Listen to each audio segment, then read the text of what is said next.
परात पर सच्चिदानंद स्वरूप भगवान श्री कृष्ण परमात्मा यांची वाङ्मय प्रतिमा श्रीमद भागवत महापुराण दिव्य आणि अलौकिक अशी ही आपली भागवत कथा भागवत सरिता आपल्या या सोमवंशी नगरामध्ये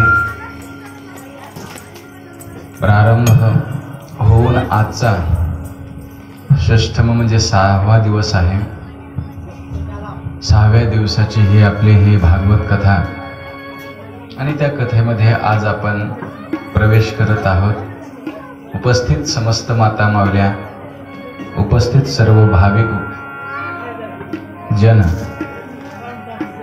सर्वजण या ठिकाणी तुम्ही उपस्थित आहात। वेळातला वेळ काढून संसारामध्ये आपला वेळ जात नाही म्हणून माणसाला मनोरंजनाचे साधन तयार करावे लागले। माणसं सहज म्हणतात बसल्या बसल्या आम्ही टाइमपास करत आहोत। टाइमपास शब्दाचा अर्थ आहे की टाइम कटत नाही म्हणून टाइमला पास करणं। पण खरं जर पाहिलं आपण टाइमपास करत नाही तर टाइम आपल्याला पास करत असतो। मला सांगा बर, आतापर्यंत कोणी वेळेवर म्हणजे काळावर कोणीही प्रभुत्व गाजवलं नाही। आयुष्यामध्ये आपण गेल्याला एक क्षण देखील परत आणू शकत नाही आणि वाढवूही शकत नाही। असा हा टाइम आहे। टाइम म्हणजेच काळ, आणि म्हणून काळ जो आहे तो चिंतना जावा। चिंतने चिंतने तद्रूपता, चिंतने चिंतने तद्रूपता।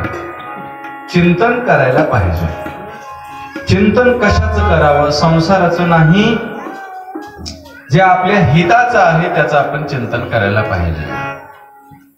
आणि म्हणून जर आपण शास्त्राचं ग्रंथाचं चिंतन जर केलो तर आपल्या जवळ पाप येत नाही।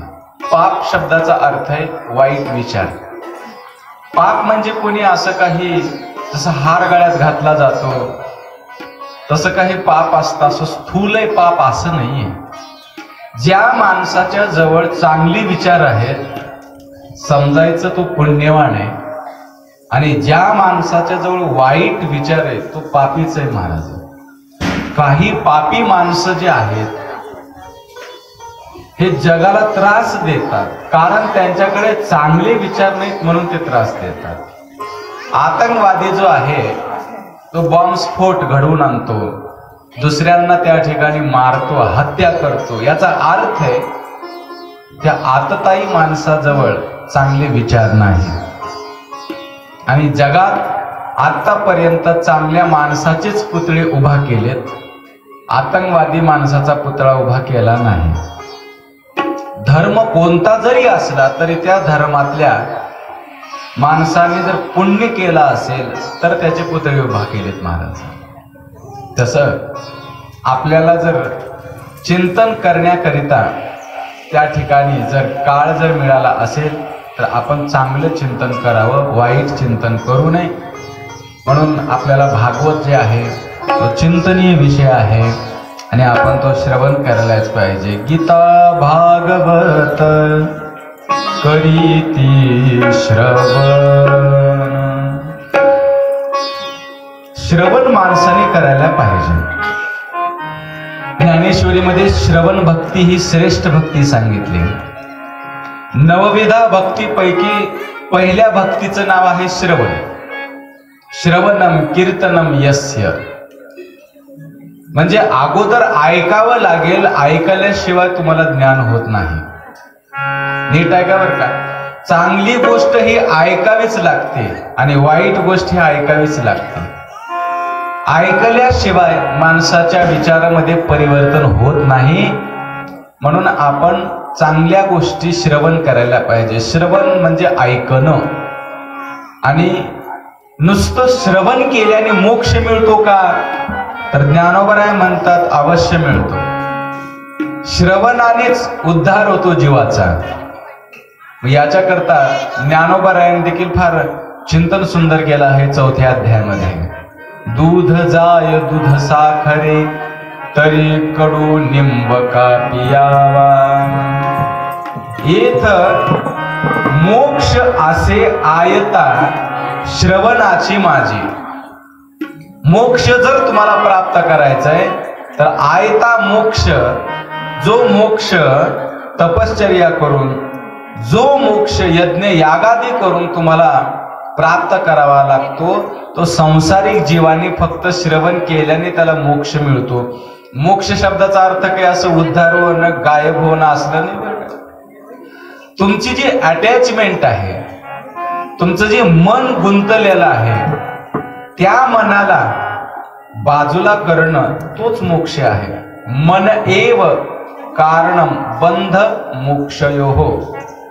माणसाचं मनच हे मुक्तीला कारण आहे आणि माणसाचं मनच हे बंधाला कारण आहे. मनुष्य बंधनात का पडतो? त्याचं अटॅचमेंट मन जे आहे गुंतलेलं असतं.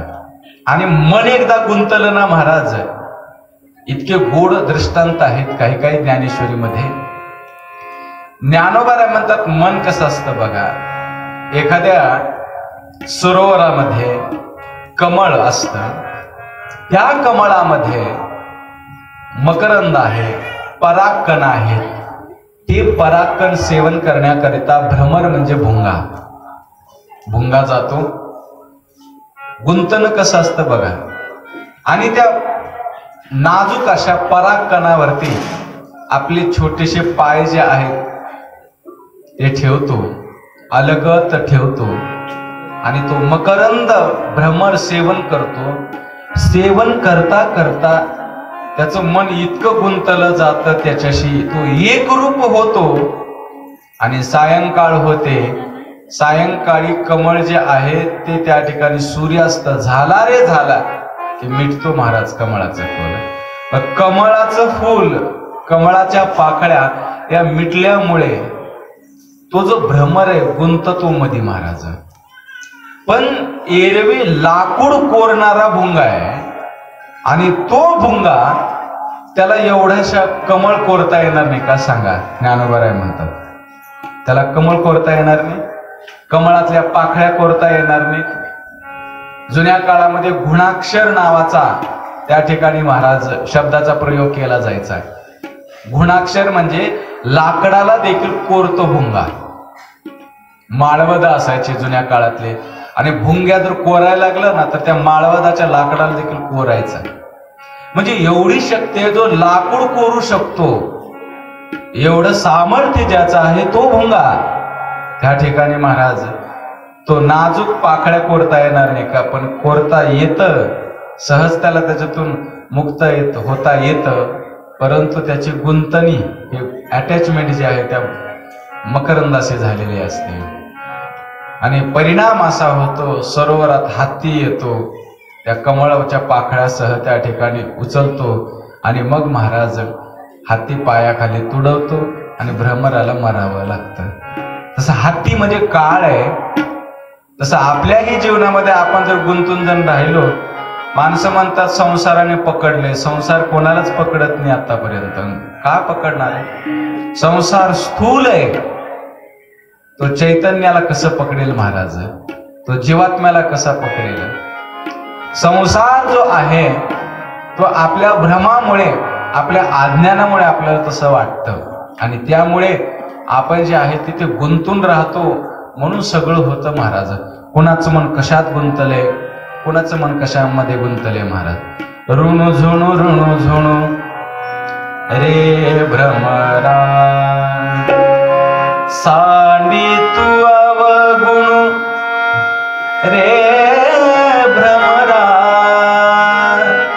हा जो ज्ञानोबरायाचा अभंग आहे ना, हा अभंग मनाला उपदेश करणारा आहे. मन हे देखील भ्रमर आहे. ऋणू झुणू रे भ्रमरा, भ्रमर. आणि तो भ्रमर सांडी अवगुण, म्हणजे तुझे अवगुण जे आहे ते सांडायला पाहिजे. नीट आहे का बरं का? सांडणं शब्दाचा अर्थ किती सुंदर आहे. सांडल्याच्या नंतर ती वस्तू जी आहे ती माणूस त्याला पण स्पर्श करत नाही. चहा जर कबशीतनं खाली सांडला तर पिता का तुम्ही? नाही पित महाराज. खाली सांडलं की पुन्हा परत येत नाहीये. तसं अवगुण एकदा सांडले की अवगुण पुन्हा परत घेऊ नये. त्याच्याकरता सांडी हा शब्द वापरला ज्ञानोबा. सांडी तू अवगुण रे भ्रमरा. मनाने अवगुण सांडले ना तर लगोलग तो हे महाराज भगवत स्वरूप होतो. आणि म्हणून आपल्या जीवनामध्ये परमार्थ जो आहे, नीट ऐका, संसाराला वित्त लागतं आणि परमार्थामध्ये चित्त लागतं. चित्त म्हणजेच मन आहे महाराज. अंतःकरण चतुष्टय, आणि त्या अंतःकरण चतुष्टयालाच मन, बुद्धी, चित्त आणि अहंकार याला चतुष्टय असं म्हटलेलं आहे. एकच अंतःकरण ज्यावेळेस विचार करतं त्याला बुद्धी म्हणतात, मनन करतं त्यावेळेस मन म्हणतात, असं आहे. चिंतन करतं त्यावेळेस त्याला चित्त म्हणतात. आणि मन एक असं आहे माणसाचं, जगामध्ये ते दिसत नाही, ज्ञानोबा म्हणतात. कुणाला दिसले का मन? असा चष्मा निघाला आहे का सांगा कोणता? हे मन दिसतं. आणि दुसरं सांगतो, या जगामध्ये एकमेकांचे मन एकमेकांना कळत नाहीत, ओळखता येत नाहीत म्हणून चांगलंय. नाहीतर एखाद्या माणसाच्या मनात काय चाललंय हे जर आपल्याला वाचता आलं असतं ना तर या जगात एकमेकावर कोणीच विश्वास ठेवला नसता. एवढं ही विचित्र मन आहे. आणि त्याच्याकरता या मनाला आपण जे आहे आपण भगवत कथेमध्ये समर्पित केलं ना तर पुन्हा पुन्हा पुन्हा पुन्हा ऐकल्याने त्या मनाला देखील चांगलीच सवय लागते. बघा, लालचावले मन लागली से गोडी, ते जीवे न सोडी ऐसे झाले. लालचावलं मन, ही एकदा त्याला गोडी लागली ना त्या मनाला पुन्हा कथा ऐकल्याशिवाय करमतच नाही महाराज. मनच संसारामध्ये लागत नाहीये. या मनाला लंपट बनवा, लालची बनवा, पण चांगल्या गोष्टीमध्ये लालची बनवलं पाहिजे. आणि त्याच्यामुळे हे मन कथेमध्ये आपण घेऊन आलं पाहिजे. चिंतनीय विषय पुष्कळ आहे पण कथेचा भाग आपला राहील. काल आपण भगवान श्रीकृष्ण परमात्म्याचं काल्याची लीला, भगवंतानी ज्या काही गोवर्धन लीला केली त्या लीलेची आपण त्या ठिकाणी महाराज जी कथा जी आहे ती आपण श्रवण केली. ऐका आता, लक्ष द्या. भगवान जे आहेत ते 7 वर्षाचे झाले आहेत आता. आणि भगवान श्रीकृष्ण परमात्म्याचं ते सौंदर्य, ती झाकी भगवंताला पाहतच राहावं असं गवळणींना वाटायचं. आणि हे सवंगडी कोणी सामान्य नव्हते. वेंद्या, सुदाम्या, वाकड्या, बोबड्या आदी हे त्यांचे नावं घेतली जातात. आणि असे असणारे भगवंताच्या सवंगड्यासह भगवंतांनी नाना प्रकारचे खेळ देखील खेळले महाराज. वृंदावनामध्ये खेळ भगवंतांनी खेळले. खेळ मांडला लबोडी,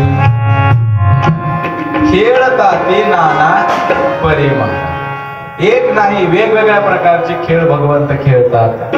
दुसरा अर्थ असा आहे, लहान मुलं आहेत ना 10 वर्षाच्या आत त्यांनी खेळलंच पाहिजे बरं का. थोडस खेळण्याच्या नंतरच महाराज ते निरोगी राहतात. आणि तुम्ही जर त्यांना सारखं अभ्यासाचं जर टेन्शन दिलं ना तर ते आजारी पडतात मग जास्त. थोडस खेळणं ही आहे जीवनामध्ये. जीवन जे आहे ना ते असं रसभरीत पाहिजे. आणि त्याच्याकरता मग या ठिकाणी भगवंतांनी देखील त्या ठिकाणी खेळ खेळले. विट्टी दांडू खेळणं असेल, लगोरी खेळणं असेल. आताची खेळ जे आहेत ना ते वेगळे आहेत महाराज. आता तर खेळ राहिलेच नाहीत. सगळे मैदानी खेळ मोबाईल मध्ये आले महाराज. मोबाईल मध्येच खेळ आलेत. आता लहान पोरं देखील आज आजारी का पडत आहेत? कारण ते खेळत नाहीत महाराज. मैदानातले खेळ खेळल्याच्या नंतर तेही निरोगी राहतात. भगवंताने तेही खेळ खेळले आणि मग महाराज भगवंत, काल मी तुम्हाला सांगितलं होतं की सगळ्यांना घेऊन गोवर्धन पर्वताच्या शेजारी आले आणि तिथे गोवर्धनाची पूजा केली. गोवर्धन पूजा झाल्याच्या नंतर आपापल्या घरी आले वृंदावनामध्ये. परंतु ही बातमी जेव्हा इंद्राला कळाली, इंद्राला वाईट वाटलं. म्हणजे 7 वर्षाचं भ्रम बघा इंद्राला कसा तयार झाला. या 7 वर्षाच्या पोराने परंपरेनं चालत आलेली माझी पूजा जी आहे बंद केली. काय असतं, मोठेपण एखाद्या माणसाला मिळालं ना, परंतु त्या माणसाला दुसरा मोठा व्यक्ती कळत नाही.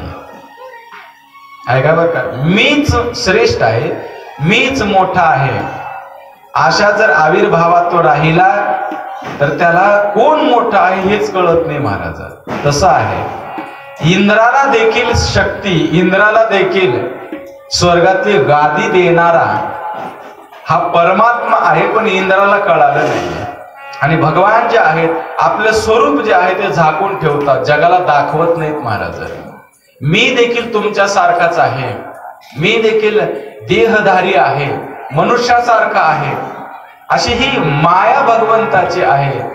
मी देव आहे, या चराचराचा मी मालक आहे असं भगवान कधी सांगत नाहीत महाराज. आणि म्हणून इंद्राची चालत आलेली पूजा बंद झाली म्हणून इंद्राला राग आला. आणि हा खराच देव आहे का भगवान आहे का त्याची परीक्षा आपण घेतली पाहिजे. म्हणून सामवर्तक नावाचे मेघदूत जे आहेत ते मेघदूत त्या इंद्राने बोलवले आणि इंद्र जो आहे त्यांना सांगतो, जा एवढा भयंकर पाऊस पाडा की सगळंच्या सगळे ब्रज असं वाहून गेलं पाहिजे, सगळ्यांच्या गायी गोठे घर दार सगळंच वाहून गेलं पाहिजे. पूर आला ना तर काहीच करता येत नाही महाराज. तसं यमुना मैयेच्या बाजूला वसलेलं वृंदावन आहे. तुम्ही आजही गेलात वृंदावन मध्ये तर यमुना आहे आणि भयंकर त्या ठिकाणी महाराज आजही पूर येतात. तसं त्या काळामध्ये त्याने इंद्राने आज्ञा दिलेली असल्यामुळे त्या मेघदूत जे होते भयंकर असा मुसळधार पाऊस पडायला लागला महाराज. पाऊस पडतोय आणि सगळीच्या सगळी जे आहेत ना महाराज, बालका असतील गवळी असतील, हे पळत पळत देवाकडे आले आणि भगवंताला प्रार्थना करायला लागले. कृष्ण कृष्ण महाभाग त्वन्नाथं गोकुलम प्रभो त्रातुर्मर्हसि देवाना कुपिताद भक्त वत्सलः. राधे राधे राधे राधे.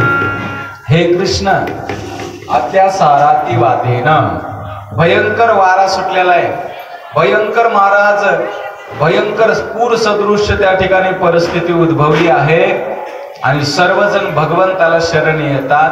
कारण संकट आल्याच्या नंतर देवाकडे, कारण पूजा बंद कोण करायला लावली होती? कृष्णाने. मग शरण कोणाला जायचं? आता तोच संरक्षण करणारा.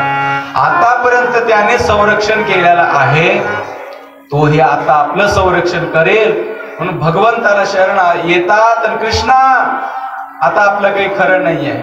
परंपरेनं चालत आलेली पूजा खंडित झाली म्हणून इंद्र कोपित झाला आणि इंद्र पाऊस पाडतोय.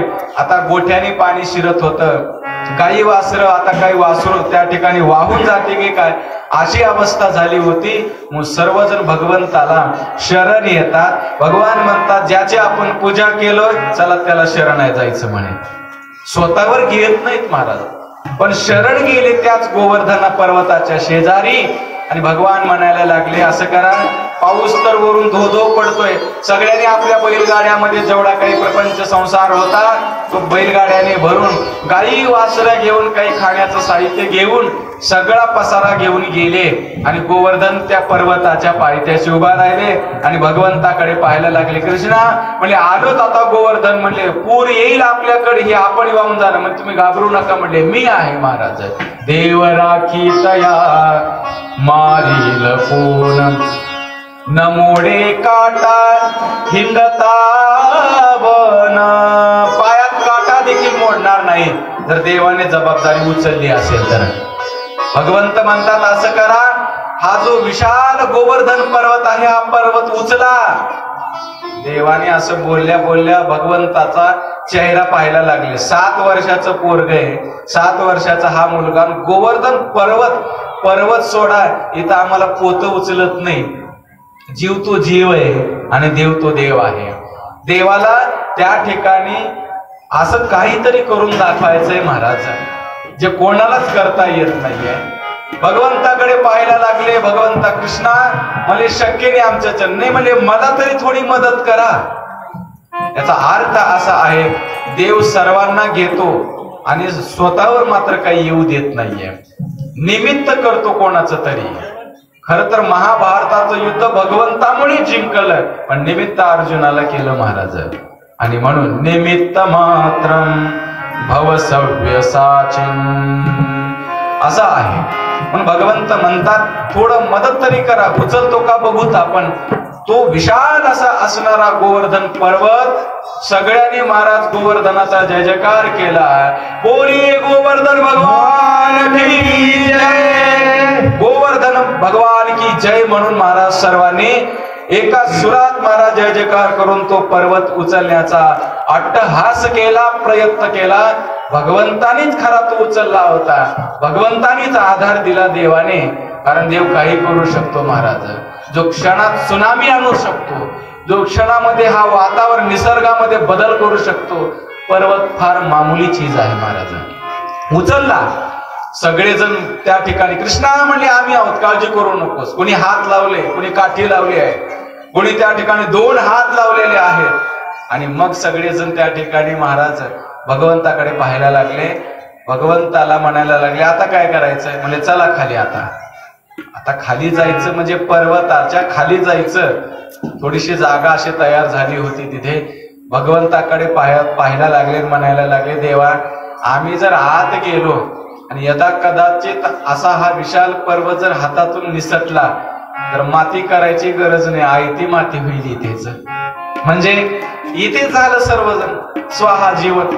काय करायला पाहिजे. भगवान म्हणतात त्या ठिकाणी नेमले मी आहे, काळजी करू नका. भगवंताने मग तर स्वतःच्या एका करंगळीवरच उचलला महाराज. आणि जसं एखादी छत्री आपण हलवतो तसं पर्वतच डोलायला लागला. सगळ्याला आश्चर्य वाटायला लागलं. हा कोणी सामान्य नाहीये, आपला प्राण वाचवणारा हा कोणीतरी देव आहे. म्हणून सर्वजण शरणी येतात आणि भगवंत त्या ठिकाणी महाराज एका करंगळीवरच 7 दिवसापर्यंत तो पर्वत एका करंगळीवर उचलून धरला. म्हणे देव तो काही करू शकतो महाराज. आणि मग मात्र सगळ्याला संशय निर्माण झाला. सगळेजण म्हणायला लागले हा कोणी सामान्य नाही. इंद्राने खूप पाऊस पाडला, सर्व काही महाराज तिथे प्रयत्न केले, पण कोणाच्या केसालाही धक्का लागला नाहीये. असा चमत्कार घडला महाराज. जो देवाला पूर्ण भावाने शरण जातो ना महाराज, नीट ऐका, भगवान त्याची जबाबदारी उचलतात बरं का, उचलतात. म्हणून या शरण जावे. तेव्हा ज्ञानेश्वरीतल्या ओव्या आहेत. या लागी शरणांगताशी शरण्य मीची एक, गतीर भरता हा प्रभू साक्षी. भगवंतानी जर जबाबदारी घेतली तर काही सुद्धा होणार नाही महाराज. म्हणून भगवंतानी जबाबदारी स्वीकारल्यामुळे काही झालं नाही. इंद्राला त्या ठिकाणी लज्जा उत्पन्न झाली, लाज वाटली महाराज. म्हटले 7 दिवस हा एवढा लहान 7 वर्षाचा पोरगा जो उचलू शकतो हा कोणी सामान्य नाहीये. काय करायला पाहिजे आता आपलं पद जाईल, आपली खुर्ची जाईल. कारण तो हा देवाचाही देव, सगळ्या देवाचा देव आहे. आता काय करायला पाहिजे. मग देवाला प्रसन्न करण्याकरता देवाला आवडती वस्तू घेऊन जायला पाहिजे. काय असतं माहिती आहे, एखादा माणूस जर रुसला असेल तर त्याला प्रसन्न करण्याकरता फक्त आपल्याला माहिती पाहिजे त्याला काय आवडतं नेमकं. तसं देवाला आवडते गाय आवडते. म्हणून भगवंताला प्रसन्न करण्याकरिता इंद्राने गाय जी आहे सोबत घेतली, तिचं नाव कामधेनू. कामधेनूला सोबत घेऊन भगवंताला एकांतामध्ये पुन्हा त्या ठिकाणी गाठलं. आणि याला भागवतामध्ये इंद्रस्तुती असं म्हणतात. विशुद्ध सत्वं तव धाम शांतम तपोमयं ध्वस्त रजस त्रस्तमस्तकं मायामयोऽयं गुणसंप्रवाहो न विद्यते ते ग्रहणानुबंध। विशुद्ध सत्वम तव धाम शांतम। भगवंताचं वर्णन करायला लागले, देवा तुम्ही विशुद्ध आहात, अशुद्ध नाही बरं का। कानोबा तुझी घोंगडी, आमच्या साधू संतांनी जसं वर्णन केलेलं आहे, तुझी घोंगडी सत्वगुणाने बांधलेली आहे म्हणून तू विशुद्ध आहेस, कोणतीही मिलावट नाही मारत त्याच्यामध्ये। दुसरं आहे बरं का, मिलावट केली तर अलंकार तयार होतो, परंतु ज्या शुद्ध सोनं असतं त्याचा दागिना तयार करता येत नसतो, हा नियम आहे। काही ना काहीतरी मध्ये त्या ठिकाणी भेसळ करावी लागते तेव्हा तयार होतं। तसं हे जगत जे आहे याच्यामध्ये पंचमहाभूत आदी हे भेसळ केले म्हणून हे जगत उत्पन्न झाले। पण परमात्मा कसा आहे, तो मायामयोयम गुणसंप्रवाह, कोणत्या गुणामध्ये नाही तो अडकलेला। मायामयोयम, मायाधिपती आहे तो, असं वेदांतातलं सूक्ष्म चिंतन या ठिकाणी इंद्र देवता करायला लागले। इंद्र कोणी सामान्य समजू नका, स्वर्गाचा अधिपती आहे तो। पुण्य केल्याच्या नंतर त्या ठिकाणी इंद्र प्राप्ती होते, मला इंद्राचं पद मिळतं। 100 यज्ञ करावं लागतं त्यावेळेस इंद्राचं पद मिळतं, राजा होतो इंद्र देखील त्या ठिकाणी। आणि म्हणून फार सुंदर वर्णन केलं, भगवंताला म्हणायला लागले ग्रहणानुबंध पिता गुरुस्तम जगतामधीशो। देवा तुम्ही खरंच माझे पिता आहात हे मला कळालं, मला उत्पन्न करणारे, स्वर्गाला उत्पन्न करणारे, जयापासून हे सकळ महिमंडळ झाले। भगवान स्मित हास्य करत त्याची स्तुती ऐकायला लागले महाराज। अरे वा म्हटले, बोल आता तुला लाज वाटली आहे म्हणून त्या ठिकाणी महाराज आला आहेस माझ्याकडे आणि माझ्यावर संशय घेतला तू, ठीक आहे। वर्णन ऐकायला लागले महाराज, त्वमेव माता च पिता त्वमेव। आमचे साधू संत हेच श्लोकाचे अभंग तयार केले महाराज। कृष्ण माझी माता, कृष्ण माझा पिता, कृष्ण माझी माता, कृष्ण माझा पिता, कृष्ण माझी माता, कृष्ण माझा पिता, कृष्ण माझी माता, कृष्ण माझा पिता, कृष्ण माझी माता, कृष्ण माझा पिता, कृष्ण माझी माता, कृष्ण माझा पिता, कृष्ण माझी माता, कृष्ण माझी पिता, कृष्ण माझी माता, कृष्ण माझा पिता। बहीण बंधू चुलता कृष्ण माझा, बहीण बंधू चुलता कृष्ण माझा, कृष्ण माझे माता, कृष्ण माझा पिता, कृष्ण माझी माता, कृष्ण माझे पिता। बहीण बंधू चुलता कृष्ण माझा, बहीण बंधू चुलता कृष्ण माझा, कृष्ण माझी माता, कृष्ण माझा पिता, कृष्ण माझी माता, कृष्ण माझा पिता। गोपाल कृष्ण भगवान की जय। हे इथूनच अभंग तयार झाले या श्लोकातूनच भागवताच्या। पिता गुरुस्त्वं जगतामधीशो, तुम्ही पिता आहात।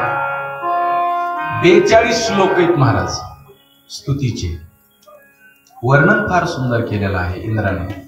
आणि भगवंताच्या चरणाचं गाईच्या दुधाने प्रक्षालन केले, अभिषेक केले इंद्राने, आणि देवाला एक नवीन नाव प्राप्त झालं, गोविंद हे नाव इंद्राने दिलं। कृष्ण भगवंताचे अनंत नाव आहेत बरं का।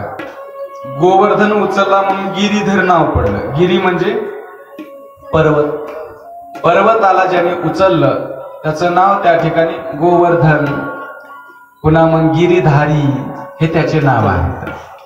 तसं गोविंद हे सुद्धा भगवंताचंच नाव आहे. गो नाम त्या ठिकाणी अर्थ जर बघितला तर इंद्रिय आणि विंद शब्दाचा अर्थ आहे संरक्षण करणं. जो इंद्रियाचं संरक्षण करतो त्याचंही नाव गोविंद. आणि गो शब्दाचा अर्थ आहे गाय. गायीचं जो पालतो, गायीचं जो संरक्षण करतो. नीट आहे का बरं का? भगवान श्रीकृष्ण परमात्म्याने गायीला एवढं का महत्व दिलं असेल? गाय ही माता आहे. गाय जी आहे ना, तिचं जे दूध असतं हे अत्यंत, ऑस्ट्रेलियामध्ये महाराज लॅबोरेटरीमध्ये नेऊन त्याचं संशोधन केलं तर गायीच्या, गावरान गायीच्या दुधामध्ये त्यांना एक वेगळी शक्ती दिसली.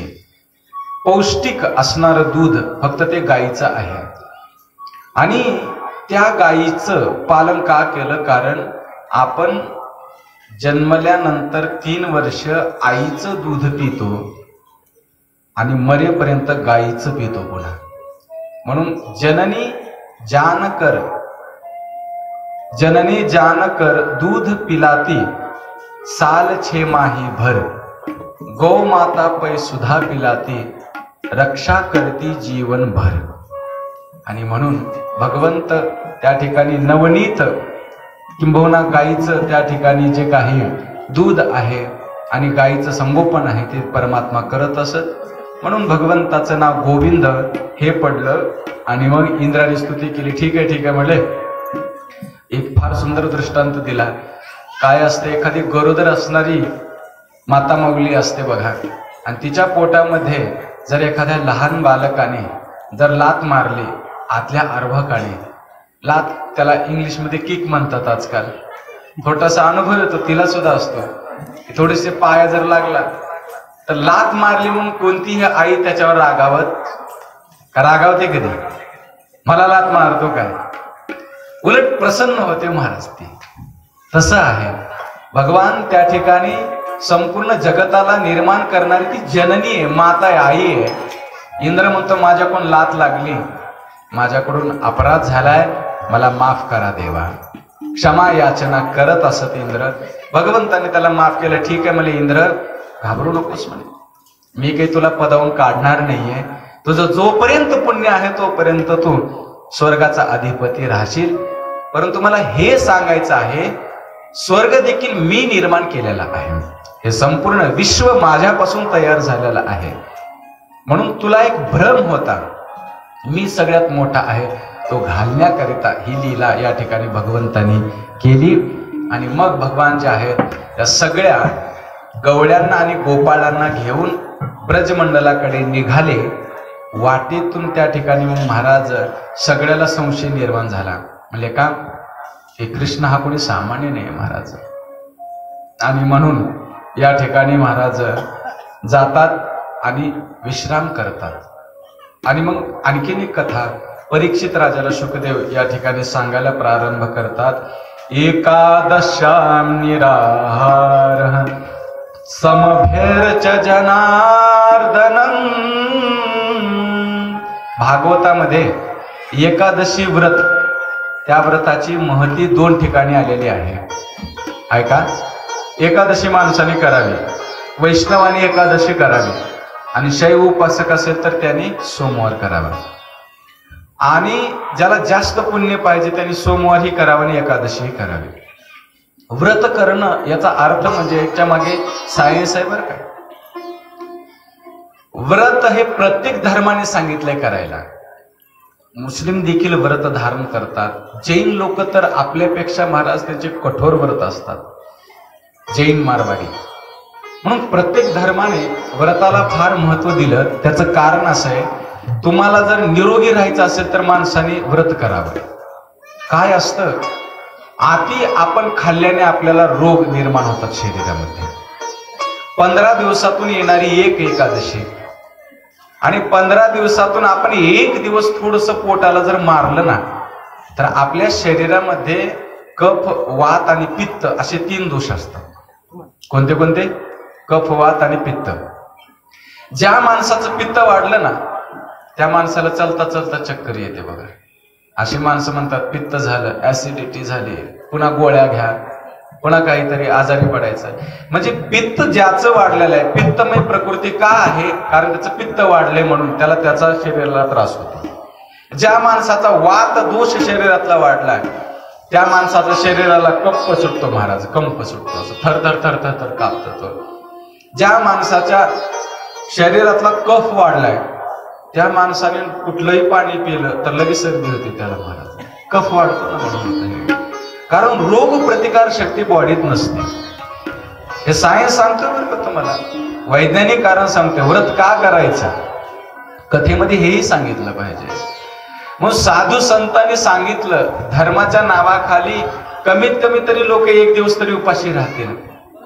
म्हणून आपण जे 14 दिवस खाल्लेलं अन्न आहे त्या अन्नापासून आपल्या शरीरामध्ये त्या ठिकाणी दोष वाढतात.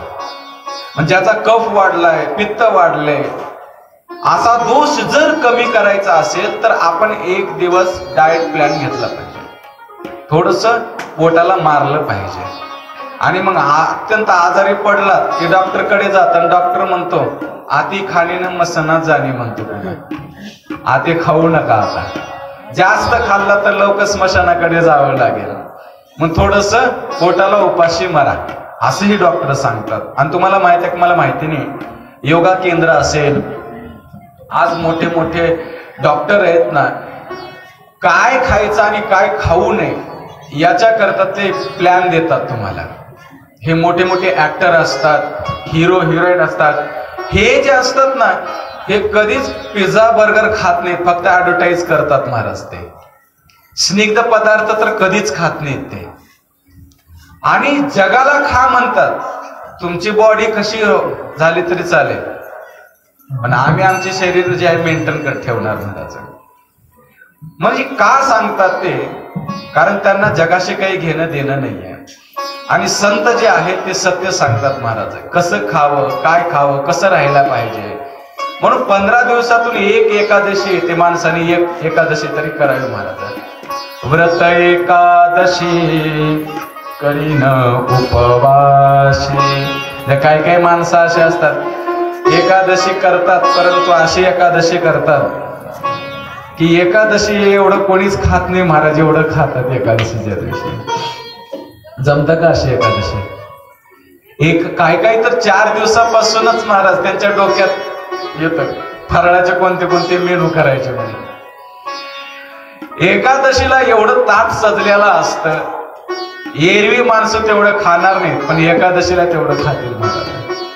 हे काही उपयोगाचे नाही तशी एकादशी. आमच्या साधू संतांनी सांगितलं व्रत करा पण उपवासी करा. थोडस पोटाला जर आपण त्या ठिकाणी मारलं ना तर आपणच निरोगी राहतो, याचा फायदा आपल्यालाच होतो महाराज. नाहीतर काय काय ठिकाणी एकादशी अशी असते महाराज. एका मॅडमने एकादशी करण्याचं ठरवलं. आता सर्व्हिस वाले होते मालक तिचे, आणि मालकाला सांगितलं बालक की मी आता एकादशी करणार आहे. ठीक आहे, मग सांगितलं एकादशीच्या दिवशी. मग आता तिने सकाळी उठल्या उठल्या सांगितलं 2 लिटर दूध घेऊन या, रोज 1 लिटर येतं ना, आता आज 2 लिटर घेऊन या. म्हणजे का एकादशी आहे. मग तिने लिस्टच दिली. 10 वाजता जे आहे ते राजगिऱ्याचे लाडू, 11 वाजता साबुदाण्याची खिचडी, 12 वाजता बकरीचा भात, 1 वाजता पापड्या, 3 वाजता पुन्हा खजूर, 4 वाजता डझनभर केळी, 6 वाजता पुन्हा मग त्या ठिकाणी महाराज 1 किलो सफरचंद. आणि एवढ्याहून मग पुन्हा मालक तिचे म्हणायला लागले, मला एवढ्याने आणखीन जर भूक लागली तर नंतर सांगते की म्हणे ते काय एकादशी अशी नाही का.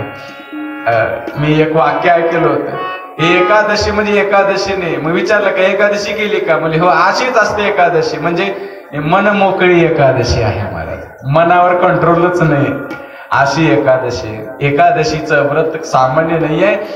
एकादशी म्हणजे आपल्या शरीरात वाढलेल्या दोषाला. राधे राधे. एकादशा निराहार, आहार घेऊ नये महाराज. तुकोबरायांनी निर्वचन केलेले महाराज. तुकोबराय म्हणतात एका अभंगामध्ये की काय तुझा जीव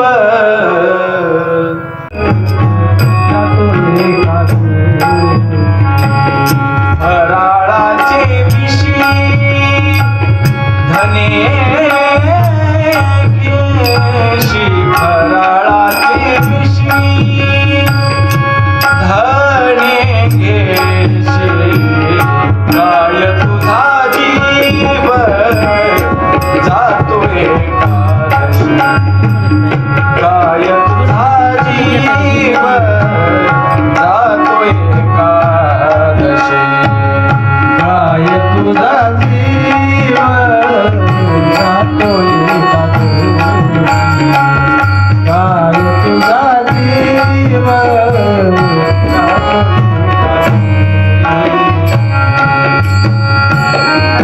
गोपाल कृष्ण भगवान की जय. राधे राधे. तुकोबराय म्हणतात काय जीव जातो तुझा एकादशी धरलास तर म्हणे काय तुझा जीव जातो एकादशी फराळाचे मिशी धने घेशी. आणि आमच्या माता माऊल्या तर फार महाराज उद्या एकादशी असली ना तर त्यांच्या नवऱ्यांना म्हणतात उद्या एकादशी आज पोटभर जेवण करा. आता नियम असा आहे तुम्ही कितीही अन्न खाल्लं ना जेवण केलं ना तर फक्त 6 तास तुमच्या शरीरात राहते ते 6 तासच प्रक्रिया चालू असते पुन्हा नसतं महाराज. म्हणून कितीही तुम्ही जेवण करा काही करा उद्या एकादशी आहे म्हणून आज इथं नरड्यापर्यंत जरी भरलात ना तर त्याचा उपयोग नाही महाराज. म्हणून तुकोबराया म्हणतात एकादशी एकादशीच्या पद्धतीने करा. आणि म्हणून एकादशीचं महात्म्य भगवान या ठिकाणी महाराज सांगतात. शुकदेव सांगतात परीक्षित राजाला निराहार नंद बाबा एकादशीचं व्रत करायचे. म्हणजे भगवंताचे वडील जर एकादशी करतात तुम्ही आम्ही तर फार सामान्य आहोत महाराज. म्हणून आपण एकादशी व्रत करायला पाहिजे. निराहार त्यांनी धरलं. आणि एकादशीच्या दुसऱ्या दिवशी कोणती तिथी असते द्वादशी. एकादशी तिथी आहे आणि द्वादशी पर्व काळ आहे. पर्व काळाला अन्नदान करायला पाहिजे. पर्व काळाला तीर्थामध्ये जाऊन स्नान करायला पाहिजे. ऐका बरं का आपण जे ग्रहण लागल्याच्या नंतर माणसं स्नान करतात कुठे तीर्थाला. म्हणे का तीर्थात स्नान केल्याच्या नंतर पर्व काळाला अधिक पुण्य मिळतं. तसं भगवंताचे जे पिता आहेत नंदबाबा हे नंदबाबा द्वादशी पर्व काळ असल्यामुळे स्नान करतात नदीमध्ये किंवा त्या यमुनेमध्ये. यमुना ही तीर्थ आहे महाराज. तिथे स्नान करण्याकरता गेले. परंतु असं आहे काय वेळेस काय असतं माहिती आहे कुठे कुठे लिहिलेलं असतं नो स्मोकिंग. इथे स्मोक करू नका. इथे या ठिकाणी थुंकू नका. या ठिकाणी हे करू नका असे शासनाने निर्बंध लावलेले असतात. तसं त्या जलामध्ये असा नियम होता की त्या पाण्यामध्ये ब्रह्ममुहूर्ताच्या अगोदर कोणालाच प्रवेश नव्हता. नंदबाबाला कळालंच नाही. आणि नंदबाबा त्या घाई गडबडीमध्ये त्या पाण्यामध्ये गेले. वरून दूत होते. त्या वरून दूताने पकडलं आणि त्यांना सरळ वरून लोकांना नेले. म्हणजे जलमंत्री त्या काळातला असेल थोडक्यात. आणि तिकडे पकडल्याच्या नंतर परत काही आले नाहीत. म्हणून नंदबाबा आले नाहीत म्हणून भगवंताच्या ठिकाणी भगवंताकडे काही गवळी पळत जातात. आणि देवा नंदबाबा परत आले नाहीत त्यांचं काय बरं वाईट झाले तुम्ही जरा बघा असं जेव्हा प्रार्थना करतात तेव्हा भगवान जे आहे ते वरून लोक जातात. वरून देवाला खूप आनंद झाला. पण झालं असं वरून दूताने पकडून आणलेलं होतं पण माफी मात्र वरून देवाला मागावी लागली भगवंताची. हे भगवंताचं मोठेपण आहे. आजही एखादा पोलीस जर चुकला तर एसपी ला माफी मागावी लागते महाराज. होऊ नये अशी घटना घडली एखादा पोलीस आहे आणि चुकीचं वागला तर पोलीस क्षेत्राला काळीमा फासतोय म्हणून आम्ही या ठिकाणी माफी मागतोय. म्हणून जो अधिकारी आहे मेन त्याला माफी मागावी लागते. तसंच आहे वरून देवाने माफी मागितली आणि पुन्हा मग महाराज तिथून भगवंताने आपल्या पिताजींना नंदबाबांना घेऊन आले. आणि सगळ्याला आश्चर्य वाटलं हे कोणी सामान्य नाहीये. वरून देवाला त्या ठिकाणी जर वरून देव जर यांना या ठिकाणी नमस्कार करत असेल, वरून लोकांमधून जर हा आणू शकेल, हा कोणी ना कोणीतरी देव आहे, असं सगळ्याला संशय निर्माण झाला. आणि भगवंताला म्हणायला लागले, कृष्णा तू कोणता देव आहे सांग म्हणे, तुझं काय नाव आहे, आम्हाला कळाले म्हणले, तू सामान्य नाहीस. भगवान म्हटले, मी तुमच्यासारखाच आहे, मी कोणता देव नाहीये. नाही म्हटले, तू देव आहेस कोणता तरी. भगवंतानी विचारलं, मग मी देव आहे हे जर कळालं तुम्हाला त्याचा फायदा काय? अरे म्हटले, आम्ही ही कथा कीर्तन खूप ऐकलेत. त्या कथा कीर्तनामध्ये वैकुंठ नावाचं एक धाम आहे म्हणे, कुठेतरी एक लोक आहे, ते वैकुंठ आम्हाला कसं बघायचं आहे. आता वैकुंठाला जाण्याकरता तपश्चर्या लागते. भगवान बघा, ज्याचं त्याचं मनोरथ पूर्ण करतात. यांची इच्छा झाली वैकुंठ पाहायची. भगवान म्हणतात, ज्याला ज्याला वैकुंठ वासी व्हायचंय, चला म्हणले माझ्यासोबत. सगळे आले आणि भगवंतासह एक मोठा कुंड होता. त्या कुंड्यामध्ये भगवंतांनी सांगितलं, मारा उड्यामध्ये. आता सगळ्याला उड्या मारा म्हटल्याच्या नंतर भगवंताकडे पाहायला लागले, म्हणजे घाबरायला लागले. मध्ये गेलो तर बुडून जाणार आम्ही. आणि मग भगवंताने सांगितलं, मी उडी मारतो, माझ्यासोबत येताना म्हणजे हो. भगवंताने उडी मारली. महाराज भगवंताला याने समर्पण केलेलं होतं. सगळेजण उड्या मारतात आणि आपले जेव्हा त्यांनी डोळे उघडले, खरोखर त्यांना दिव्य आणि अलौकिक असा लोक दिसायला लागला म्हणे. स्वर्ग आणि त्याच्यापेक्षा देखील उच्च असणारा हा वैकुंठ आहे. तेव्हा सगळेजण बघायला लागले, सगळीकडे महाराज, पण त्यांना कृष्ण कुठे दिसत नव्हता. वैकुंठा जावया तपाचे सायास, लागे जीवा नाश करणे बहु. वैकुंठाला जाण्याकरता तप करावं लागतं, तेव्हा वैकुंठ मिळतो. पण यांचं किती महाराज पुण्य आहे, ना कोणती तपश्चर्या ना काही नाही. काही नसताना देखील अधिकार भगवंताने त्यांना दिला आणि वैकुंठाला त्यांना घेऊन जातात. परंतु कृष्ण जो आहे तो त्यांना दिसत नव्हता. आमच्या साधू संतांनी असं सांगितलंय की तुम्हाला वैकुंठात गेल्याच्या नंतर तिथं निवांत बसावं लागेल. ना तिथे कथा आहे, ना कीर्तन आहे, ना भजन आहे, काहीच नाही तिथे. सगळ्यांनी विचार केला, आम्हाला वैकुंठ नको देवा, आम्हाला आमचं ब्रजच बरं आहे. आमचा कृष्ण जो आहे तो आमच्या सोबत खेळतो. वैकुंठातला देव जरा त्या ठिकाणी सभ्यता आहे, त्या ठिकाणी नियमाचं पालन करावं लागतं. पण आमचा देव आहे ना, त्या ठिकाणी कोणतंच आम्हाला त्या ठिकाणी निर्बंध नाहीत, म्हणून आमचा कृष्ण आम्हाला पाहिजे. सगळ्यांनी इच्छा व्यक्त केल्या सगळेजण ज्या कुंडात होते ना, त्या कुंडातून बाहेर आले. नंदस्तुजातं दृष्ट्वा परमानंद निर्वृताः, ब्रह्मरितं नितामग्ना कृष्णेन चोधृताः. सगळेच्या सगळे त्या कुंडातून बाहेर आले आणि भगवंत वरती हसायला लागले सगळ्याकडे पाहून. म्हणजे पाहिजे का वैकुंठ? नको नको म्हणजे आम्हाला वैकुंठ नको. तुम्ही बघा, नामदेव महाराजांनी वैकुंठ मागितलं नाही, कोणीच वैकुंठाची याचना केली नाही महाराजांनी. सगळ्यांनी सांगितलं, नको वैकुंठीचा वास, आहे सुखातया नाश. म्हणजे तिथल्या सुखाचा नाश आहे, तिथे काहीच नाही महाराज. त्याच्यामुळे सगळ्यांनी भगवंताची जी लीला ज्या लोकात होते ते म्हणजे इहलोक आहे, त्या इहलोकाचीच इच्छा केली आहे महाराज. इहलोकीचा हा देह देव इच्छिता ती पाहे, धन्य मी जन्मा आलो दास विठोबाचे झालो. इथेच तुम्हाला मुक्ती प्राप्त करता येते. वैकुंठात ना मोक्ष आहे ना स्वर्गामध्ये आहे, याचं वर्णन या ठिकाणी करतात. आणि इथेच महाराज भगवंताचं चरित्र जे आहे ते आता भगवान 9 वर्षाचे झाले आहेत, 9-10 वर्षाचे. इथून पुढे जे आहे भागवतातला फार संवेदनशील असा विषय चालू होतो. फार सुंदर असा तो प्रसंग आहे. रासलीला जे आहे त्या रासलीला इथून भगवान शुकदेव प्रारंभ करतात, परीक्षित राजाला सांगतात.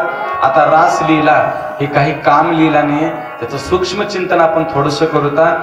इथून जे आहे ना ते भागवतातलं सगळ्यात महत्वाचं प्रकरण प्रारंभ होतं, त्याला रासलीला असं म्हणतात. आता लक्ष द्या बरं का, बुद्धिमान माणसं, सुशिक्षित माणसं ही रासलीला म्हणजे हे भगवंताला दिलेलं एक लांछन आहे असं म्हणतात. रासलीला सांगणारे कोण आहेत? विरक्त शिरोमणी भगवान शुकदेव आहेत महाराज. आणि ही रासलीला म्हणजे काही कामलीला नाहीये. रासलीला शब्दाचा अर्थ आहे, रास शब्दाचा अर्थ आहे जिथे सगळे रस एकत्रित आले त्याला रास असं म्हणतात. नवरस एकत्रित आले त्याला रासलीला असं म्हणतात. षडरस एकत्रित आले त्याला रास लीला असं म्हणतात. जसं समुद्राला सगळ्या नद्या येऊन प्राप्त होतात ना, तसं भगवान श्रीकृष्णाचं चरित्र जे आहे ना, ह्या संपूर्ण चरित्राचा सारांश फक्त 5 अध्यायात आलाय. त्याला म्हणजे भगवंताची ही रासलीला असं म्हणतात.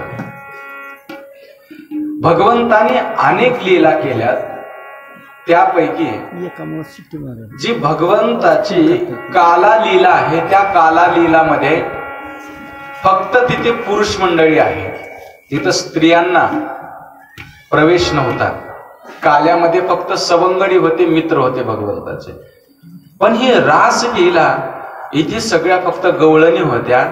आणि खरं सांगायचं, भगवान रासलीला करत असताना 9-10 वर्षाचे आहेत. कोणती गवळण आहे ना 17 वर्षाचे, कोणती गवळण 25 वर्षाचे.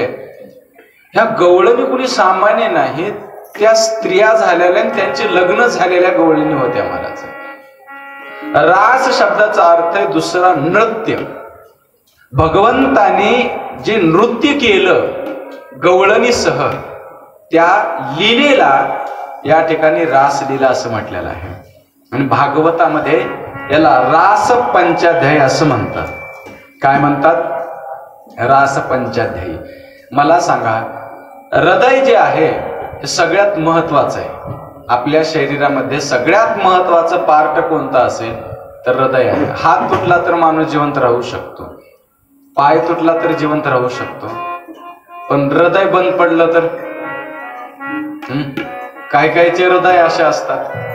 माझ्याकडे एक पोरगा आला, म्हटले महाराज काय झालं? काय सांगा म्हटलं. अरे काय झालं सांग, असं काय वेड्यासारखं करायला? मला दिल टूट गया म्हणलं आपण, म्हणजे हृदय तुटलं. मला असं काय वेड्यासारखा फिरायलास? हृदय तुटलं म्हटलं. काही माणसं असे असतात, हृदय तुटलं ना तर त्यांच्या विचारांमध्ये बदल होतो, बुद्धीमध्ये बदल होतो महाराज. सगळ्यात महत्वाचं शरीरामध्ये हृदय आहे आणि त्या हृदयामध्ये पंचप्राण आहेत. तसं दशमस्कंद जे आहे ते हृदय आहे. आणि यातले 5 अध्याय म्हणजे हे म्हणजे रासलीलेची रास पंचाध्याय असं आहे. भगवान पिता रात्री ही शरदोत फुल्ल मल्लिका. हा भगवान शुकदेव परीक्षितला म्हणतात, राजन हा रासलीला करणारा कोणी सामान्य नाहीये, हा भगवान आहे. आणि ता रात्री ही भगवंताने सगळ्या गवळणीला वचन दिलं होतं. कधी? मागे जे आहे ना, या सगळ्या गवळणी स्नान करण्याकरता आल्या होत्या यमुनेच्या काठीला.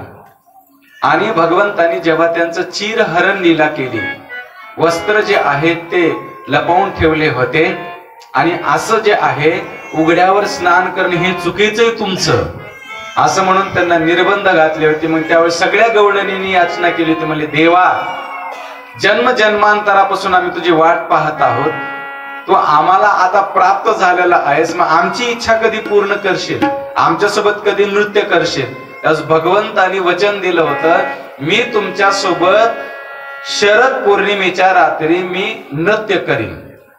मग ते दिलेलं जे वचन आहे ना महाराज, ते वचन त्या ठिकाणी आठवलं. आता नीट लक्ष द्या, भगवान जे आहेत ना, शरद ऋतूचं वर्णन आहे. आताच शरद ऋतू गेला, ऐका आता, म्हणजे त्याला आपल्याकडे कोजागिरी पौर्णिमा असं म्हणतात. तुम्हाला माहिती आहे की मला माहिती नाही, कोजागिरी पौर्णिमेच्या दिवशी चंद्र जो आहे तो सगळ्यात जवळ असतो पृथ्वीच्या. आणि चंद्र जो आहे तो वनस्पतीमध्ये त्या ठिकाणी औषधी गुणधर्म वाढवत असतो. सूर्य जो आहे तो वनस्पतींना वाढवतो. उंची जी आहे ती सूर्यप्रकाशामुळे होते. पण आयुर्वेदामध्ये हे जेवढे काही झाडी आहेत, पालवी आहे, त्याच्यामध्ये औषधी गुणधर्म, औषध जे निर्माण होतं ना ते चंद्र किरणामुळे निर्माण होतं महाराज. आणि म्हणून आयुर्वेद शास्त्र ते सगळं वनस्पतीवर अवलंबून आहे. काही काही जडीबुटी असे असतात, विज्ञान देखील थकतं पण एखादी वनस्पती काम करते महाराज. तसं वनस्पतीमध्ये औषध वाढविणारा हा चंद्र आहे. आणि चंद्र ही मनाची देवता आहे महाराज. आणि शरद पौर्णिमेला त्या ठिकाणी चंद्राचा उदय जो आहे त्या ठिकाणी होत आहे. आणि भगवंताला गवळणीला दिलेलं जे वचन आहे ते मात्र त्या ठिकाणी आठवलं महाराज. एक प्रकारचे गवळण ते शुकदेव वर्णन करतात, मनश्चक्रे हे भगवंतानी मन जे आहे ते निर्माण केलं महाराज. कारण भगवंताला देखील योग मायेचा आश्रय घ्यावा लागला. रासलीला करत असताना ते कोणालाच कळालं नाहीये.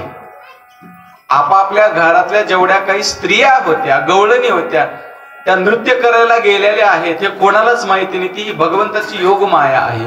योग माया उपाश्रिता हा भगवंताने मन तयार केलं. आणि भगवान त्या ठिकाणी हातामध्ये सुंदर अति सुंदर बासरी घेतात. आणि वंशी वट नावाचं एक वडाचं झाड आहे आजही वृंदावनामध्ये. तिथे त्या ठिकाणी भगवान जातात. मोर पंख आहे मुकुटावरती आणि सुंदर अति सुंदर भगवंताचं ते स्वरूप, हातामध्ये वंशी धारण केली आहे, बासरी. वंशी शब्दाला उलट करा बर, काय होतं बर? झोपले काय? वंशी. रावण शब्दाला उलट करा, काय शब्द तयार होतो? उलट करा, रावण. नवरा. रावणाला उलट केलं तर नवरा होतो महाराज. तसं वंशी शब्द उलटा जर वाचला तुम्ही ना तर शिव शब्द तयार होतो बघा. आता मला सांगा, भगवंताच्या ओठावर वंशी आहे म्हणजे साक्षात कामाला जाळून ज्यांनी भस्म केलंय ते शिव ज्यांच्या वाणीवर आहेत, असा काम लीला कसा करेल महाराज? हे कामातीत करणारी लीला आहे. रास लीला म्हणजे काही काम लीला नाहीये. आणि म्हणून भगवान जे आहे वंशी असा शब्द आहे तिला. आणि दुसरं सांगतो, बासरीला छिद्र किती असतात माहिती आहे? 9 असतात. कुठे कुठे असतात? एक पुढे असतं, एक मागे असतं, एक तिथे वरती असतं आणि पुढे 6 असतात. 6 बोटांनी चालवत असतात. तसं तुमच्या आमच्या शरीराला देखील किती छिद्र आहेत माहिती आहे तुम्हाला? 9 द्वारे पुरे देही. या शरीराला देखील 9 द्वार आहेत, 9 छिद्र आहेत. जोपर्यंत परमात्मा या बासरीला फुंकतो, या शरीराला फुंकतो, तोपर्यंतच आपलं शरीर चालू आहे महाराज. हा कोणी सामान्य नाहीये. भगवान कोणाला म्हणावं? आपण चालतो बोलतो म्हणून महाराज त्याचं अस्तित्व स्वीकारा. हा देखील सृष्टीतला सगळ्यात मोठा चमत्कार आहे. म्हणून ही वंशी आहे, ही देखील वंशी आहे, चालविणारा बोलविणारा महाराज. म्या बोलविल्या वेद बोले, म्या चालविल्या सूर्य चाले, म्या हालविल्या प्राण हाले. ज्ञानोबारे वर्णन करतात, ही सत्ता माझी आहे, माझ्यामुळे सगळं होतं महाराज. तसं वंशी कोणी सामान्य नाही महाराज. आणि म्हणून सगळ्या गवळणी जे आहेत कुणी आपापल्या घरामध्ये काम धंदा करत होत्या महाराज. जे घरगुती काम असतात ते करत होत्या. भगवान वंशीवटाच्या तिथे जातात, हातात बासरी घेतली आणि जेव्हा ती नाद ब्रह्म, ती ध्वनी जे आहे अशा प्रकारे वाजली, त्या नृत्यांगना ज्या होत्या, अप्सरा होत्या स्वर्गातल्या, त्या तालात नाचत असताना देखील या संगीताशी एवढ्या एकरूप झाल्या, त्यांचा चाल त्या ठिकाणी ताल चुकायला लागला. भगवान जे आहेत ना ते बासरी वाजत होते. सुंदर अति सुंदर महाराज ते नाद ब्रह्म होत. सगळ्या गवळणी जे आहेत ना त्या बेभान होत होत्या महाराज. ज्या अधिकारी गवळणी आहेत ना त्यांनाच तो फक्त ध्वनी ऐकू गेला, बाकी कोणाला ऐकू नाही गेला. कुणी श्रुती सिद्धा, कुणी स्मृती सिद्धा, अशा त्या गवळणी होत्या बर का. म्हणजे कोणाला वेद पाठ होते, जन्म जन्मांतरापासून त्यांनी महाराज तप केलं होतं तरी त्यांना मुक्ती मिळाली नव्हती. पण त्यांना हे कळालं होतं भगवान इथे अवतार घेणार आहेत म्हणून महाराजांनी एक विचार केला, भगवंतासोबतच एकदा नृत्य करायचं. देवाचा स्पर्श झाला, देवाचं सानिध्य थोडं जरी मिळालं, त्याच क्षणी आपल्याला मुक्ती मिळणार महाराज. म्हणून जे कंटाळले होते तपश्चर्या करून, असे तपोसिद्धा गवळणी होत्या काही महाराज. कोणी श्रुती म्हणजे वेद मुखोद्गत होते महाराज. त्या काही अज्ञानी गवळणी नव्हत्या कोणी, फक्त स्त्री रूप घेऊन त्या प्रकट झालेल्या होत्या, आल्या होत्या गवळणी. त्या तुमच्या आमच्यासारख्या सामान्य स्त्रिया नव्हत्या त्या. म्हणून या गवळणी ज्या आहेत ना, त्या गवळणी ज्या अधिकारी होत्या, त्यांना तो आवाज ऐकू गेला आणि महाराज बेभान होऊन सगळ्या गवळणी आहेत त्या पळायला लागल्या महाराज. हरी की मुरली बाजे रे जमुना के तीर. सावळा आहे ना तो, म्हणून कारो असा शब्द वापरलेला महाराज. कारो कन्हैया काली कमलिया, कारो ही जमुना को नीर रे. हा मीराबाईचा अभंग आहे. भगवंताने जेव्हा बासरी वाजवली, गवळणी ज्या होत्या त्या बेभान झाल्या महाराज. बाजे रे मुरलिया बाजे, बाजे रे मुरलिया बाजे, अधर धरे मोहन मुरली पर, अधर धरे मोहन मुरली पर, होठ पे माया विराजे, बाजे मुरलिया बाजे, बाजे रे मुरलिया बाजे. सुंदर भजन आहेत महाराज. भीमसेन जोशी यांनी गायलेले म्हणते आहे, बाजे रे मुरलिया बाजे. आणि मग भगवान जे आहेत ते मुरली वाजवायला लागले. आवाज आवाज मुरलिया बाजे. गवळण जे आहे एक स्वयंपाक करत होते. स्वयंपाक करता करता अधिकारी होती, सोडला स्वयंपाक पळायला लागली. एक गवळणे धार काढत होती गाईचं. धार काढता काढता तिने दूध टाकून दिलं आणि पळायला लागली. अनेक प्रकारच्या गवळणीचं वर्णन शुकदेव करायला लागले. राजन, एक गवळण जे आहे ना ते संयाव, त्याचा शब्द अर्थ आहे की त्या ठिकाणी जे आहे ना ते खीर करत होती. ती करता करता तीही सोडत्याने पळायला लागली. सगळ्या गवळणी संसाराचा त्याग करून देवाकडे पळत होत्या महाराज.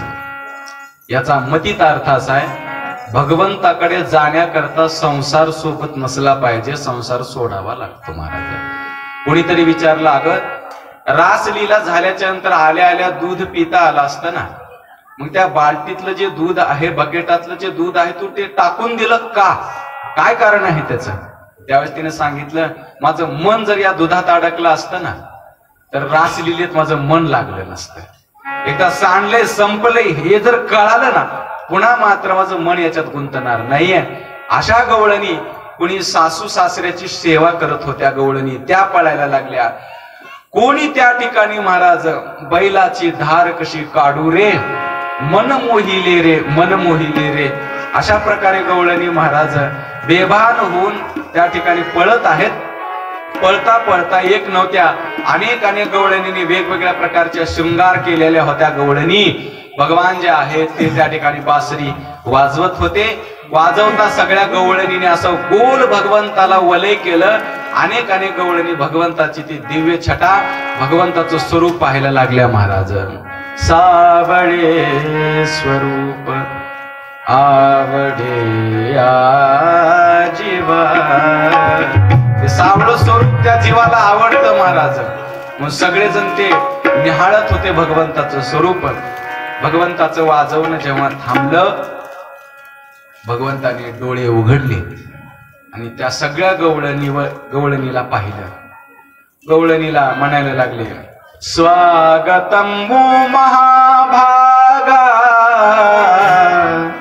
हे महाभाग स्वागत आहे तुमचं. गवळणीला म्हणायला लागले, स्वागत का केलं?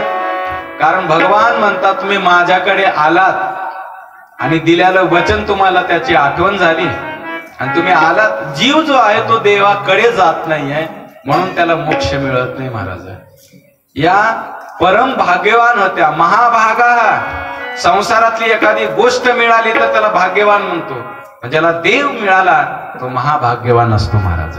या गवळणी जे आहेत आल्यात म्हणून भगवान त्यांना महाभागा अशी संज्ञा या ठिकाणी दिली. आणि प्रिय हकीम करवानी वहा, गवळणीला म्हणतात काय करू सांगा, तुम्ही आलात ना माझ्याकडे, ती चूक केली असं बोलायला लागले. आता मला सांगा, बोलवलं कोण, वचन दिलं होतं कोण, देवाने दिलं होतं. आता भगवान थोडीशी परीक्षा घ्यायला लागले. देव सुद्धा परीक्षा घेतो बरं का.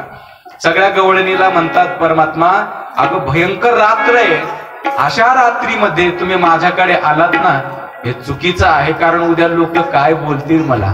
पण योग माया पसरवली आहे हे काहीच माहिती नाही कोणाला महाराज. परीक्षा घेत होते, या खरंच माझ्याकरता आल्यात का, माझ्याकडे आल्यात का. यांच्या डोक्यामध्ये आणखी संसार आहे का, यांच्या डोक्यामध्ये दुसरी विषय वासना आहेत, ही परीक्षा भगवान त्या ठिकाणी घेत होते. परमात्मा म्हणतात गवळणीनो, काही जरी झालं तर पती सेवा श्रेष्ठ असते, पतीची सेवा करायला पाहिजे.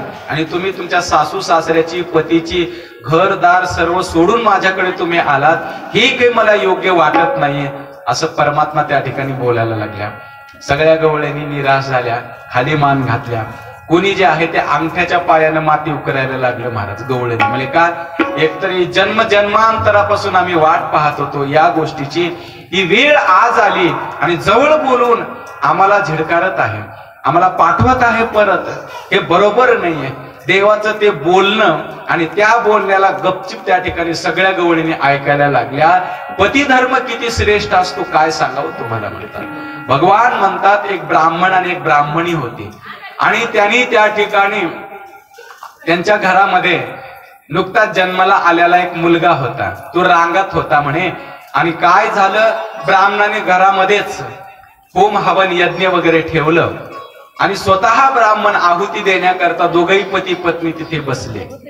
आणि त्या ब्राह्मणाला थोडासा त्या ठिकाणी श्रम उत्पन्न झाल्यामुळे झोप लागली आणि त्या ब्राह्मणीच्या मांडीवरती त्याने डोकं ठेवलं आणि झोपी गेला.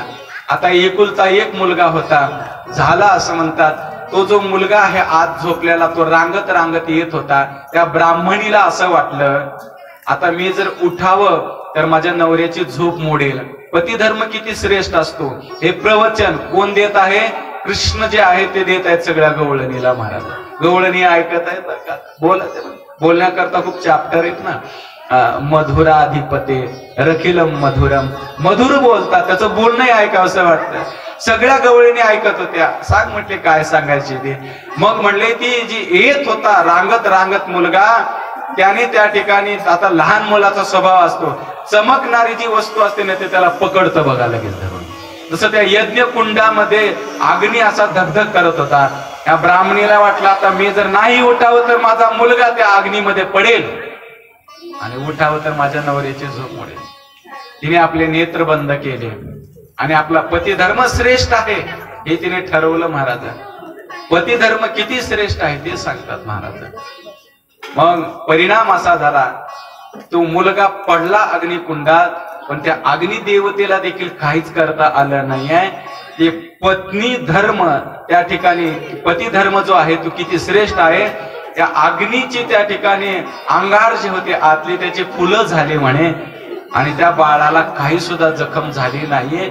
म्हणून हे गवळणीनो, पती धर्म फार श्रेष्ठ आहे, म्हणून तुम्ही परत जा, माझ्याकडे येऊ नका असं जेव्हा त्या गवळणी ऐकले त्यावेळेस एक गवळण म्हणायला लागली, देवा वेद असे उलटे पाठ आहेत, शास्त्र उलटे पाठ आहेत, प्रवचन तुलाच देता येतं का, आता आम्ही सांगतो म्हणजे ऐक. एक गवळण सांगायला लागले, नुकतंच लग्न झालं आणि लग्न झाल्या दिवशीच पत्र आलं बरं का, ऐका लक्ष द्या. असं पत्र आलं कारण तो जो होता नवरा तो व्यापारी होता, उद्योगधंदा होता, देश विदेशामध्ये त्याचा व्यापार होता महाराज. पत्र आलं आणि त्याला सांगितलं की तुम्हाला आजच्या आजच विदेशामध्ये इथे इथे यावं लागेल, नाही जर आला तर खूप कोट्यावधीचं नुकसान होईल. त्या दिवशी लग्न झालं, त्या दिवशी त्याने ते पत्र वाचलं आणि आपल्या पत्नीला सांगितलं मला जावं लागेल. आता ज्या दिवशी विवाह झाला त्या दिवशी जायचं, जुना काळ महाराज, कारण समुद्रातून प्रवास होता, जहाजाने जायचं आहे. जहाजामध्ये त्या ठिकाणी जर एखाद्या वेळेस जर समुद्रामध्ये जर वादळ जर उत्पन्न जर झालं तर समुद्रात जाणं, कारण जुन्या काळामध्ये विदेशात जाणं म्हणजे त्या ठिकाणी महाराज प्राण मुठीमध्ये घेऊन जाणं होतं महाराज. मग ते म्हणायला लागले आजच लग्न झाले तुम्ही चाललात.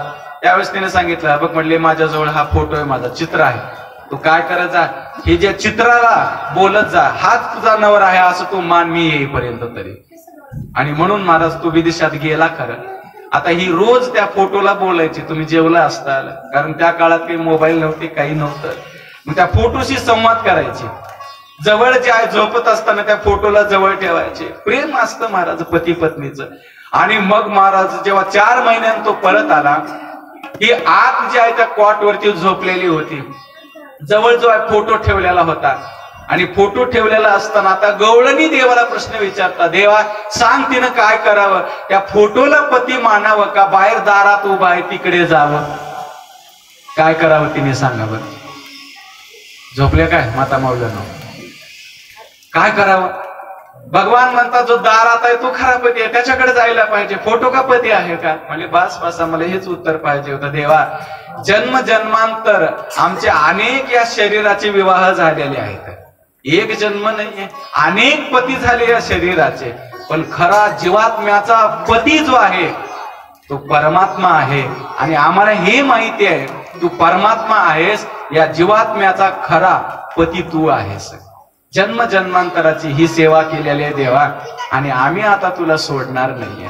आलो, आमची इच्छा आहे तू आमच्यासोबत नृत्य करावं, आम्हाला काहीच नको असं त्यावेळेस म्हटल्याच्या नंतर भगवान ही म्हणतात ठीक आहे गवळणीनो, मीही थोडीशी त्या ठिकाणी तुमची परीक्षा घेत होतो. आता भगवंतानी मग सगळ्याला जवळ केलं, सगळ्याला असं गोल वलय करायला लावले आणि भगवान मध्यभागामध्ये उभा राहिले. त्याच्या बाजूला एक गवळण उभा होती आणि बाकी गवळणी ज्या आहेत ना त्या उभा होत्या, एकमेकांच्या हाताला धरून त्या ठिकाणी निशम्य गीतम तदनंगवर्धनम व्रजश्रिया कृष्ण गृहीत मानसा आजग्मुरन्यो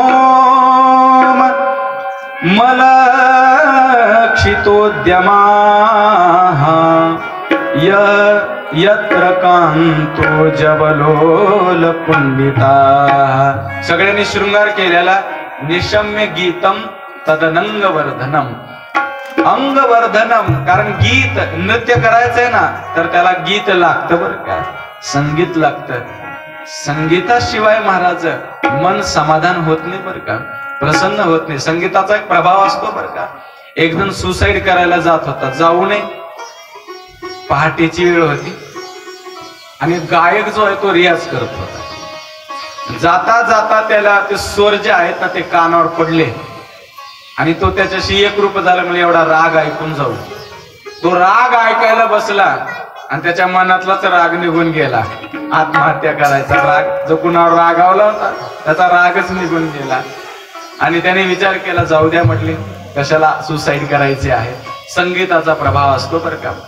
कारण तुम्ही बघा, वृंदावनी वेणू वाजे कवनाचा माय वाजे, तृणचारा तरु विसरली, तृणचारा तरु विसरली, काही व्याघ्र एके ठाई झाली, काही व्याघ्र एके ठाई झाली, पक्षी सुस्वरे आळवी. फार सुंदर वर्णन आहे महाराज, गात बसलो तर वेळ होईल महाराज. पक्षी देखील स्वरात गातात, एवढा संगीताचा परिणाम आहे. एकमेकांचं वैरभाव समूळ विसरली, वैरभाव विसरतात नाही का. आणि म्हणून महाराज हे संगीताचा प्रभाव आहे, गीत आहे. गीत म्हणजे संगीत. निशम्य गीतम तदनंग वर्धनम व्रजस्त्रिया. ज्या व्रज स्त्रिया होत्या त्या ठिकाणी नृत्य करायला लागल्या. आता नाचता नाचता त्यांना असं वाटायला लागलं, बघा ज्याच्या इशाऱ्यावर सगळं ब्रह्मांड हादरतं तो आज आमच्या इशाऱ्यावर नाचायला लागलाय. किती आम्ही भाग्यवान आहोत, स्वतःला भाग्यवान मानायला लागल्या, पण त्या भाग्याचा त्यांना अहंकार आला महाराज. आमच्या एवढ्या स्त्रिया जगात कोणत्याच भाग्यवान नाहीत महाराज. अहंकार थोडासा आला आणि मग मात्र देवाला वाटलं यांच्या मनात अहंकार आलाय, यांच्या चित्तात अहंकार आलाय, आता इथे थांबून उपयोग नाही. एका गवळीला घेऊन भगवान त्या वनातून, त्या अरण्यातून अंतर्धान पावले महाराज. नृत्य करता करता बघायला लागल्या कुठे गेला कृष्ण, दिसेना त्यांना. काय करायला पाहिजे आता. सगळ्या गवळणी चर्चा करायला लागल्या, एवढे दिवस झाला आपण तप केलं, सगळं केलं, पण हातातला आल्यालाही निघून गेला. आता काय करायला पाहिजे. आता हे शरीर घेऊन आम्ही कुठं जाऊ म्हणता. हरिने माझे हरिले चित्त, आता कैसी जाऊ घरा. नो हे बरा लौकिक, आता घराला कशाला जायचंय, कारण आपलं चित्तच हरी घेऊन गेलेलं आहे. काय करायला पाहिजे. गवळणी जे आहेत ना त्या कृष्णाला, परमात्म्याला शोधायला लागल्या महाराज. कुठे दिसेल कृष्ण माझा, अशी त्यांची इच्छा, लालसा त्यांची उत्पन्न झाली. सगळ्या गवळणी ज्या ठिकाणी रासलीला चालू होती त्या वाळवंटातून मग महाराज पुढे एक अरण्य होतं, वन होतं, त्याच वनामध्ये प्रवेश करायला लागल्या. आणि करताना तिथे महाराज त्यांना जे आहे ना, सुरुवातीला तिथे एक पिंपळाचं वृक्ष दिसलं मोठं. त्या पिंपळाला म्हणायला लागल्या बरं का, ही प्रेमातली भावना असते बरं का. निर्जीवाशी संवाद करतो खरं प्रेम झाल्याच्या नंतर. आपोआप डोक्यामध्ये महाराज तेच विचार येतात, फक्त ते प्रेम तुमचं सत्य असलं पाहिजे. या सगळ्या गवळणी ज्या आहेत ना त्या भाव विभोर झालेल्या आहेत, कृष्ण तन्मय स्वरूप झालेले आहेत. त्या पिंपळालाच विचारायला लागले, हे पिंपळा भगवंताची विभूती आहेस तू नाही का, आणि सगळ्यात उंच आहेस, सगळ्यात उंच जाणारं झाड कोणतं. पिंपळ आहे बघा, तुम्ही बघा, आणि सगळ्यात जास्त आयुष्य त्यालाच आहे. पिंपळाला म्हणायला लागले, या अरण्यामध्ये कोणत्या दिशेला आमचा कृष्ण गेलाय सांगतो का म्हणे. सगळ्या गवळणी रडायला लागल्या. काही गवळणी, चित्तम सुखेन भवता परितम गृहेषु, त्यांचं चित्त जे आहे ते भगवंत घेऊन गेलेले होते. आणि मग महाराज विचारायला लागल्या पिंपळाला, गप आता पिंपळ का बोलणार आहे का महाराज. एक गवळण म्हटली, अगं याच्या पानावर त्या ठिकाणी ज्या एकमेकांचा स्पर्श होत आहे आणि हा हसत आहे जणू काही, याला कृष्णाचं दर्शन झालंय, पण हा कठोर काळजाचा आहे, आपल्याला सांगणार नाही. अशा गवळणी त्या ठिकाणी चर्चा करायला लागल्या. पुढे गेले, तुळशीला विचारलंय का, तुळशी बहु आवडे तुळशी बुक्का, आणि तू तर आमच्या देवाच्या साक्षात हृदयावर विराजित आहेस, सांग आमचा कृष्ण कुठे आहे. मग महाराज ती दुसरी म्हणायला लागली, अगं सवत कधी सवतीवर प्रेम करत असते का, काही जरी झाले तरी आपले सवतच आहे. अशा ईर्ष्या करणारी आहे तुळस, अशी एक गवळण म्हणायला लागली. महाराज हे प्रेमातली भावना आहे. आणि पुढे जातात, एका वटवृक्षाला विचारलं. असं विचारता विचारता सगळ्या गवळणी ज्या आहेत तिथून परत आल्या, ज्या ठिकाणी अंतर्धान पावले होते तिथेच आल्या. आणि याला भागवतामध्ये गोपी गीत असं म्हणतात. ते गोपी गीत आळवायला लागल्या, ते गोपी गीत म्हणायला लागल्या. महाराज कृष्णा, अरे अनंत संकट आले व्रजमंडलावरती आतापर्यंत, तेव्हाच आम्हाला मरू द्यायला पाहिजे होतं ना म्हणे. आता अशा या विरहाच्या अग्नीमध्ये का आम्हाला टाकत आहेस, का जाळत आहेस. अशा गवळणी परस्पर बोलायला लागल्या.